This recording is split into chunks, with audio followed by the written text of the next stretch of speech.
નમસ્કાર દર્શક મિત્રો, ધ ઇન્ડિયા ટાઈમ્સમાં આપનું સ્વાગત છે।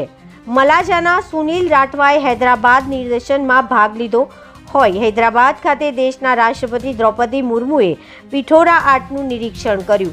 છોટાઉદેપુર જિલ્લાના મલાજા ગામના સુનિલ રાઠવાએ હૈદરાબાદ ખાતે પિઠોરા આર્ટનું પ્રેઝન્ટેશન રજૂ કર્યું હોય, જેનું નિર્દેશન દેશના રાષ્ટ્રપતિ દ્રૌપદી મુર્મુએ કરતા અભિભૂત થયા હતા અને છોટાઉદેપુર આદિવાસી જુવાન સુનિલ રાઠવા સાથે સંવાદ પણ કર્યો હોય અને પૂછપરછ કરી પિઠોરા આર્ટ વિશે ચર્ચા કરી હતી।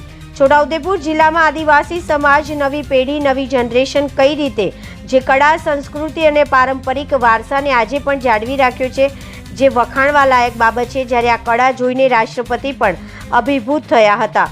હૈદરાબાદના નિલયમ ખાતે આયોજિત ભારતીય કલા મહોત્સવમાં દેશના જાણીતા કલાકારોએ પ્રતિનિધિત્વ કર્યું હતું અને ભાગ લીધો હતો। જ્યારે છોટાઉદેપુરમાંથી મલાજાના સુનિલ રાઠવાએ પણ ભાગ લઈને પોતાનો આર્ટ રજૂ કર્યો હતો, જે વખાણવા લાયક છે। જ્યારે છોટાઉદેપુરના યુવાનના આર્ટ વિશે રાષ્ટ્રપતિએ પ્રશંસા કરતા સમગ્ર છોટાઉદેપુર પંથકમાં આનંદની લાગણી ફેલાઈ છે।